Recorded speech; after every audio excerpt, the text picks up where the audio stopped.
Bonjour, salam alaikum. On avance dans la compétition et plus on avance dans la compétition et plus les matchs sont de plus en plus difficiles. On va jouer l'équipe championne du monde avec des joueurs de qualité, un entraîneur de grande qualité, le meilleur sélectionneur au monde. Nous, on va continuer sur ce qu'on sait faire avec beaucoup d'ambition pour essayer de créer la surprise et pourquoi pas aller en finale de la Coupe du Monde. Yes. Hello, yes. So yeah, he did it in French, I will do it in English. As players, we're all excited to be in this semi-final. And everyone is really motivated to play against the best national team in the world. And I think with the help of our trainer and the technical staff, we'll have a good game, and hopefully we'll see each other again for the final.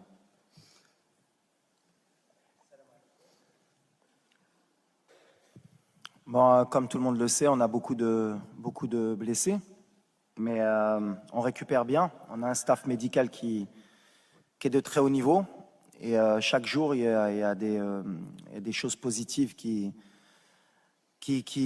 viennent avec des bonnes nouvelles. Donc voilà, on attend toujours jusqu'à la dernière minute, c'est ce que j'ai dit depuis le début de la compétition, pour prendre les décisions. Donc pour moi, il n'y a personne qui est out, et il n'y a personne qui est in, on va dire. Voilà, on verra demain qui est prêt, qui n'est pas prêt, mais en tout cas, on mettra la meilleure équipe possible et les joueurs qui sont à 100% pour débuter le match.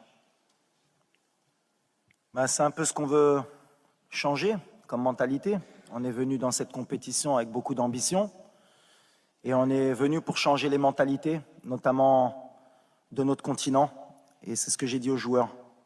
Si on est content juste d'arriver en demi-finale, et de se dire que quoi qu'il arrive, on aura réussi notre Coupe du Monde. Il y en a beaucoup ici qui diront qu'on l'a réussi. Moi, je ne suis pas de cet avis. On est dans les 4 meilleures équipes du monde. On n'est pas arrivé par hasard. Et on a notre mot à dire demain pour aller en finale.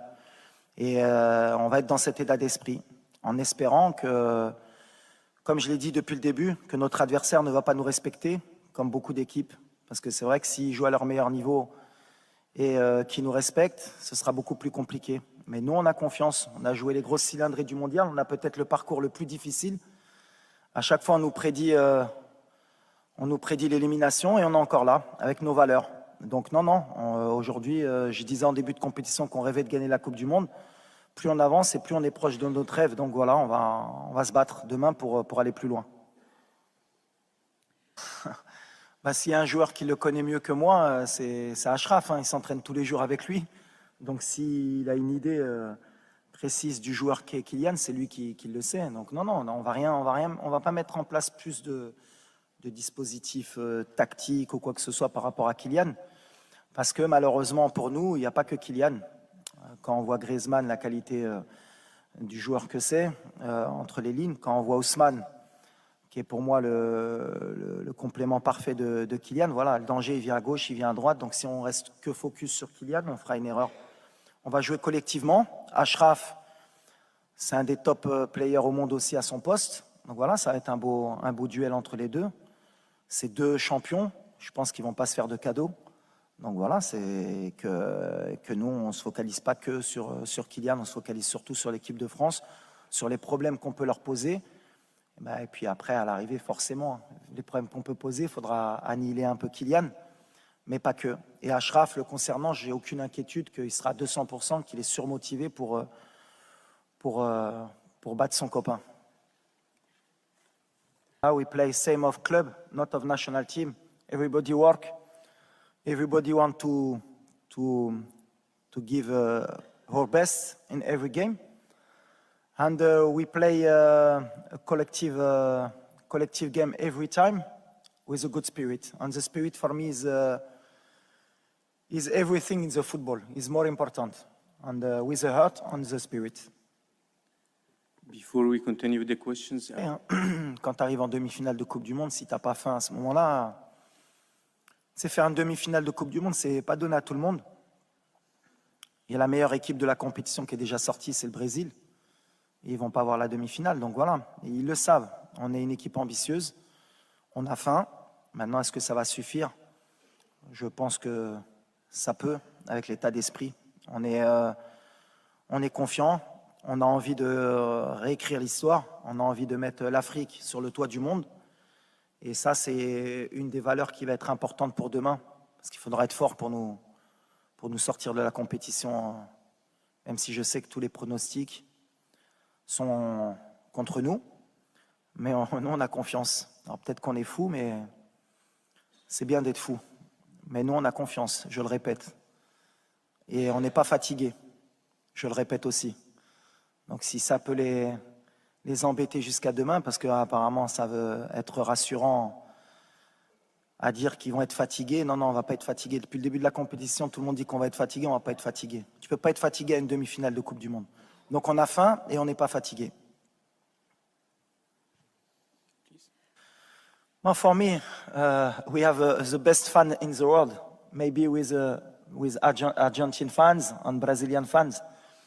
I'm very happy because now the world begin to know what is a Moroccan fan. He's a crazy guy. He loves his country, he loves his club. He can travel anywhere to come to support your country. Maybe tomorrow you have more of 20,000 people minimum. He can come to support us, and I'm very happy because the World Cup can give this picture of the fans of Morocco. And tomorrow, sure, we play at home, and it's very important for us. Yes, and for me the same. I think all the Moroccan fans around the world, they come and support us, and it's a great honor and pride to play for these fans and make them proud. So I think it's really important for us that we go out there and perform and make these fans happy, because like the manager said, they are the best fans in the world. So we are out here to give our all and hopefully at the end be the best. Non, je rentre pas du tout dans ce contexte. Moi, je suis né en France, j'ai la double nationalité. C'est un honneur et un plaisir de rencontrer la France, mais c'est que du football. Donc voilà, moi je suis entraîneur de mon équipe nationale. On va jouer la meilleure équipe du monde, et ce qui m'importe, c'est pas de jouer contre la France ou l'Angleterre ou le Brésil, c'est de me qualifier. Maintenant, c'est sûr que ça va être particulier, surtout pour mes proches, pour ma famille, pour mes amis. Mais moi, en tout cas, en tant qu'entraîneur, c'est quelque chose qui me trouble pas et qui m'intéresse pas du tout. Je suis là en tant qu'entraîneur de football, et ce qui m'intéresse, c'est de gagner. Alors, on a la France, si ça avait été l'Angleterre, ça aurait été pareil. Mais ce qui m'intéresse surtout, c'est de jouer la meilleure équipe du monde. Pour un entraîneur, c'est toujours bien de pouvoir se tester et de voir à quel niveau on est arrivé avec notre équipe. Mais même pour les joueurs, c'est le message que je leur porte. On ne fait pas attention à savoir contre qui on joue. Alors, on avait joué la Belgique, on avait des binationaux aussi. Et le message, il est toujours le même. On joue pour le Maroc et on joue un match de football. Et ça doit être la fête. Et je pense que pour tous les binationaux franco-marocains, ça doit être une fête. Et quoi qu'il arrive, je pense qu'on fera la fête ensemble sur les champs, que ce soit si c'est le Maroc qui gagne ou la France. Parce que voilà, on vit ensemble et on est content d'être ensemble. C'est le plus important. Alors après, il y a la mode, c'est ce que j'ai dit, je vais le répéter. Puisque maintenant on est en demi-finale, c'est bien, il y aura peut-être plus d'écho. Cette possession de balle, mais c'est extraordinaire. Comment même vous, les journalistes sportifs, ça vous fait rêver. 60-70% de possession de balle, tu as fait 2 tirs dans le match. Les XG, ça c'est la meilleure invention pour les coachs ou pour les joueurs. Les XG. On aurait pu gagner parce qu'on a eu 4 de XG. Mais tu as un attaquant en bois qui a loupé 4 occasions. Et tu as donné 4 XG pour rien. Nous, on est là pour gagner. On n'est pas la possession, si on peut l'avoir, on va la prendre. S'ils ne nous la laissent pas, on va leur laisser. Mais on va se battre avec nos moyens pour gagner. Et je pense qu'il y a un sélectionneur en face de moi qui est le meilleur au monde pour moi. Et il a très bien compris ça depuis longtemps. Et il gagne comme ça aussi. Donc voilà, nous, on est là pour gagner. Alors après, parler de est-ce que vous allez avoir la possession? S'ils nous la laissent, on va la prendre. Je ne pense pas qu'ils vont nous la laisser. Et s'ils ne nous la laissent pas, il faut qu'on sache comment faire, comme on a fait les matchs d'avant, pour les empêcher de tirer le plus de fois au but et qu'ils aient le moins de XG possible pour nous battre. C'est le truc. Mais on y va pour faire un coup et pour gagner. Mais la possession, Alors, je vais demander à Infantino, s'il peut donner 1 point ou 3 points à partir du moment où on peut avoir 60% de possession, ça va changer beaucoup dans les championnats. Parce qu'à part City, qui est à chaque fois à 70 de possession, mais la possession, je suis passé par là, moi, la possession. C'était mon rêve. Moi, Guardiola, à un moment donné, m'a rendu fou, lui aussi. Ah ouais, tiki-taka, la possession. Ah ouais. C'est sûr que quand tu as De Bruyne, quand tu as Bernardo Silva, quand tu as XY, la possession, c'est bien. Gagner. Moi, ce qui m'importe aujourd'hui, c'est que l'Afrique, aujourd'hui, parce qu'il y en a beaucoup, et notamment les journalistes européens qui ont critiqué un peu notre jeu, moi, je pense que ça les embête aujourd'hui de voir une équipe africaine jouer un peu comme les équipes européennes qui ont compris. Alors, je sais que ça fait plaisir de temps en temps. Ils étaient sympas, ces Africains.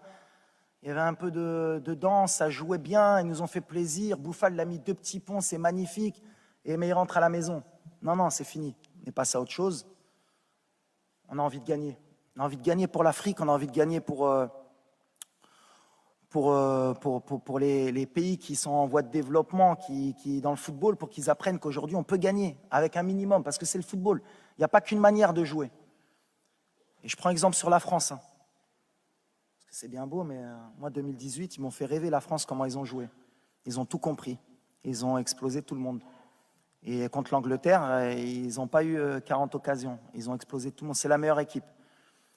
Si on peut prendre un peu exemple sur eux, demain, pourquoi pas. Mais XG, possession, c'est bien. Les datas, je crois qu'on a 0,01% de chance de gagner la Coupe du Monde au départ de la compète.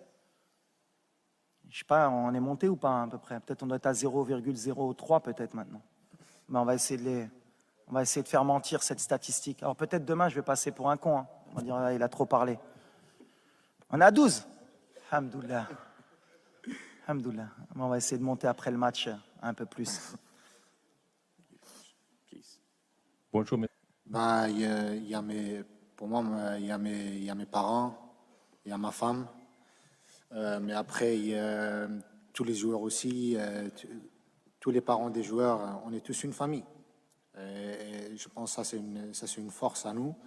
Et j'espère qu'on continue comme ça parce que c'est beau à voir. Si tu vois les vidéos après le match et tout, avec les joueurs, avec leur maman et avec leur papa, c'est quelque chose de beau. Tu as des larmes dans les yeux. Donc, oui, ça donne une force incroyable.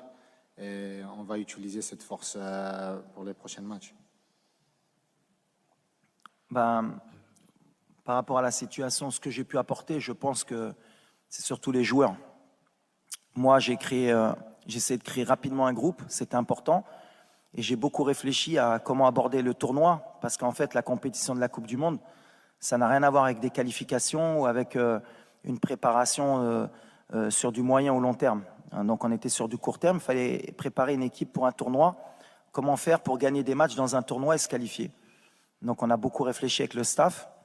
On a mis beaucoup de petits détails en place, notamment la venue des parents, des familles, pour essayer de créer un état d'esprit qui puisse nous aider à nous surpasser dans cette compétition. Et ensuite, tactiquement, on a été au plus facile et au plus rapide. C'est-à-dire d'être une équipe très bien organisée, qui fait des sacrifices et qui a confiance en elle. Donc voilà, pour le moment, ça nous a réussi, ça aurait pu ne pas marcher.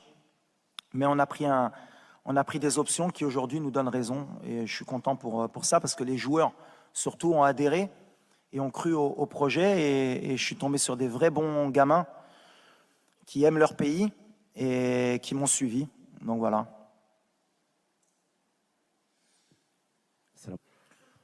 Non, mais le plus important pour moi, et le message que je veux envoyer, c'est que je ne veux pas qu'on commence à catégoriser les joueurs qui intègrent l'équipe nationale. Les joueurs de Botola du championnat local, les binationaux, les joueurs de l'académie. Non. Quand on intègre l'équipe nationale, on est marocain, on vient avec ses qualités, et parce que le sélectionneur pense que tu peux apporter quelque chose. Et moi, sur les 26 joueurs que j'ai choisis, j'ai pas fait de quota. J'ai regardé ceux qui pouvaient apporter quelque chose à l'équipe et qui pouvaient donner un plus. Et aujourd'hui, c'est bien parce qu'ils le rendent sur le terrain. Après, c'est plus l'environnement extérieur qu'on des doutes concernant ces joueurs-là. Mais moi qui les connais, j'avais aucun doute. Un joueur comme Atiatla, ça joue en Europe tous les jours. Yahya Jebran, ça joue en Europe tous les jours. Dari, même s'il a eu quelques complications à un moment donné à Brest, mais c'est un jeune joueur, il va progresser comme Aguerd à l'époque à Dijon. Et c'est des joueurs qui peuvent jouer en Europe. Voilà. Après, c'est l'état d'esprit, c'est ce que je dis. Une équipe nationale, c'est complètement différent de club. Il faut créer un groupe, un état d'esprit et que tout le monde adhère. Et c'est ce qu'on a réussi à faire. Mais c'est bien pour l'avenir parce que ça a donné confiance à des plus jeunes et à des joueurs du championnat local pour progresser et travailler. Juan aussi. J'aime bien la préparation espagnole qui est beaucoup faite à base de ballon. Et c'était ma priorité au départ d'avoir un staff pratiquement 100% marocain. J'ai fait une exception juste pour la préparation physique. Pas qu'au Maroc, on n'est pas bon. Au contraire, on a des très bons préparateurs, mais je voulais apporter une touche spécifique avec la préparation physique espagnole. Et Edu, il nous apporte tout ça. Il s'est très bien intégré. Il a une capacité d'adaptation. Et je l'ai aussi pris parce qu'il avait entraîné dans le monde arabe. Il avait entraîné aux Émirats et en Arabie Saoudite aussi. Donc, il connaissait aussi la mentalité arabe. Donc voilà, mais on est très, très heureux de sa venue. On est très heureux de son travail. On a la chance que Sa Majesté, que Dieu l'assiste, a mis beaucoup de moyens pour faire progresser le football au Maroc. Et c'est aussi en grande partie sa réussite aujourd'hui, d'avoir créé l'académie, d'avoir mis les moyens dans les installations au Maroc, avec la création de beaucoup de stades, beaucoup de terrains d'entraînement. Et l'académie, bien sûr, fait partie du projet royal. Et c'est bien parce qu'on a toujours bénéficié des binationaux au Maroc. Moi-même, je suis venu jouer en étant binational et la génération de 2004, il y avait beaucoup de joueurs formés en France. Mais on a vite compris qu'il fallait aussi créer de la formation chez nous, avoir des forces vives qui font partie du pays. Et avec l'arrivée de joueurs comme El Nasseri, Tegnaouti, Ounahi, Aguerd, d'autres joueurs comme Banoun, Dari, qui sont des produits locaux, on va dire, et ben c'est bien. Ça veut dire que l'Afrique et le Maroc progressent dans ce sens-là. Et ils ont enfin compris qu'il fallait se prendre en main. Et Sa Majesté a eu cette vision. Et heureusement pour nous, aujourd'hui, elle fonctionne et elle montre au monde que voilà, au Maroc, on avance et on travaille, comme je l'ai dit.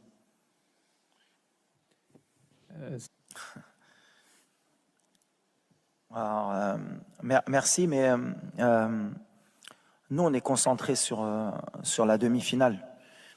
Et le message que je veux envoyer aujourd'hui, justement, c'est parce que je vois depuis 2-3 jours, on a envie d'être satisfait et de dire quoi qu'il arrive, on aura réussi notre mondial.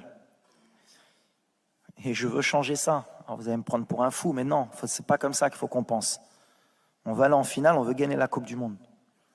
Et c'est pas des paroles en l'air. On n'est pas là pour être content juste d'avoir mis l'Afrique en demi-finale de la Coupe du Monde. Il faut qu'on aille plus loin. Peut-être qu'on n'aura plus cette occasion. Donc pour ça, les joueurs, ils sont prêts à tout. Le staff est prêt à tout pour créer la surprise demain, comme on l'a fait contre la Belgique, la Croatie, l'Espagne, le Portugal. Alors on tombe sur la meilleure équipe du monde, mais peu importe. Aujourd'hui, on est vraiment concentré et on a une énergie qui va être extraordinaire, qui va nous pousser demain pour rééquilibrer un peu les débats. C'est comme un match de coupe. Voilà, quand il y a l'envie, quand il y a la ferveur, quand il y a le public, je pense qu'on est capable. Me concernant, moi, sur mon avenir, je suis marocain, je suis concentré sur mon équipe nationale et j'aime mon pays. Voilà, c'est le plus important. Non, écoute, ouais, j'ai grandi à Corbeil, dans les quartiers populaires. Après, j'ai pas envie d'en faire une histoire, le jeune de banlieue qui réussit, il est parti d'en bas, c'est magnifique l'histoire. J'ai vu il y a plein qui sont partis dans mon quartier où j'ai grandi il y a 30 ou 40 ans pour faire des storyboarding de regarder, on peut réussir. C'est un truc comme pour... j'ai envie de changer les mentalités. Compétences. Qu'on vient de banlieue, qu'on vient de Saint-Germain-en-Laye, t'es bon. Alors oui, je viens des quartiers, c'était un peu plus difficile pour nous, on le sait, il faut se battre 2 fois, 3 fois plus, mais ce n'est pas un frein pour moi et ce n'est pas un critère pour me plaindre. Je suis là où je suis aujourd'hui et je suis concentré pour faire une demi-finale. Si ça m'aide, oui, forcément. Parce que d'où on vient, on a 2 fois plus faim et comme on s'est battu 2 fois plus, et ben forcément, c'est peut-être plus facile à passer ce message-là. Mais ce n'est pas une raison ou une excuse valable pour essayer de créer des histoires. Je suis là avec mes compétences, j'ai passé mes diplômes, j'ai fait 10 ans d'entraîneur avant de prendre la sélection. Je travaille au quotidien, j'essaye d'avoir les meilleurs résultats possibles et j'essaye de montrer le bon exemple. Et si en plus mon parcours, ça peut permettre de faire rêver quelques gamins, que ce soit en banlieue, que ce soit en France ou en Europe, partout dans le monde, mais surtout en Afrique, eh ben, tant mieux. C'est l'objectif aussi, attention, je mens pas. Mais aujourd'hui, je suis en mission. Et là, le petit, hein, on est en mission ou pas? Pas là pour rigoler, pas de fatigue, je le répète, pour ceux qui pensent, on n'est pas fatigué. Demain, on va courir. On a envie de rentrer dans l'histoire pour le Maroc, pour l'Afrique, pour le Maghreb aussi, pour nos frères aussi, Algériens, Tunisiens, Égyptiens, Libyens, pour l'Afrique subsaharienne, pour tous ceux qui ont rêvé un jour de voir l'Afrique en demi-finale ou en finale de Coupe du Monde. On a l'opportunité là, il ne faut pas la gâcher. Moi, c'est surtout ça que je me rends compte. Je n'ai pas envie qu'on attende 40 ans après pour qu'une équipe africaine ait la chance et qu'il y ait la même conférence de presse dans 40 ans et qu'on dise vous pouvez passer. Non, non, on a l'opportunité demain de rentrer dans l'histoire, de ramener une équipe africaine en finale de Coupe du Monde.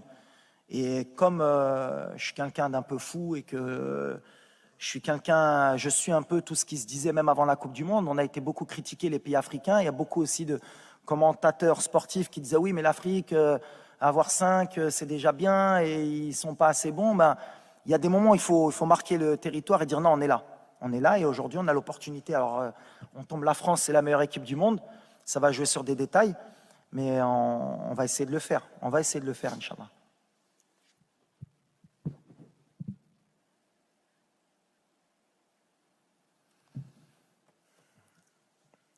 Moi, nous, ce qui est important pour nous, et je parle toujours que de football, c'est ce qui m'importe. Nous, on essaye déjà,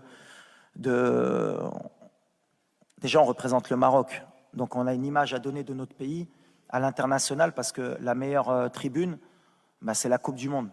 Donc si c'est bien ce qu'on a pu véhiculer, c'est-à-dire le rapport entre les joueurs, les familles, notre culture, d'où l'on vient, comment on est, comment on peut se comporter avec nos mamans, avec nos épouses, parce qu'il y a beaucoup aussi de gens qui ne connaissent pas vraiment notre culture, et ben c'est une bonne tribune. Mais après, nous, surtout, ce qu'on veut montrer, c'est notre football sur le terrain. Alors, on représente, aujourd'hui, on nous parle qu'on représente bien sûr le monde arabe, l'Afrique, le Maroc. D'abord, on représente le football, notre manière de jouer, le Maroc.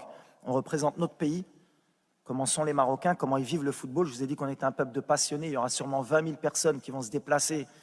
Et quand on connaît les moyens des gens marocains pour venir au Qatar, se déplacer, mettre beaucoup d'argent, c'est pratiquement un budget pour certains pour venir supporter leur équipe, tout comme les Argentins, les Brésiliens, ça montre la ferveur du peuple marocain pour le football. Donc si on peut le montrer, c'est bien. Si on peut faire rêver des gamins dans le monde, que ce soit en Afrique ou dans le monde arabe, c'est encore mieux. Et si on peut donner une image positive de notre pays, du monde arabe, de notre religion aussi, ben c'est encore mieux aussi. Parce que comme je l'ai dit, le vivre ensemble, c'est le plus important. Et je pense que le Maroc, notamment, c'est un pays qui a toujours montré beaucoup de respect pour toutes les religions, pour toutes les cultures. Et c'est un pays qui est magnifique. Et je parlais de Nia, c'est un pays qui est vraiment Nia, le Maroc. Alors vous traduirez en brésilien, en anglais, en français la Nia, vous chercherez, comme ça vous obligera un peu à comprendre. Mais le Maroc, c'est cette qualité. On est accueillant, on est prêt à donner, et des fois on n'attend rien en retour. Alors ça peut être un défaut, mais c'est pour moi une qualité. Et donc si on a pu montrer aux yeux du monde qui sont les Marocains, qu'est-ce que le peuple marocain, et grâce à Sa Majesté, que le Maroc progresse et qu'on avance, eh ben c'est magnifique. Il n'y a pas meilleure tribune que la Coupe du Monde, et je pense qu'on a montré un bon exemple, et on va essayer encore demain de montrer un bon exemple avant et après le match.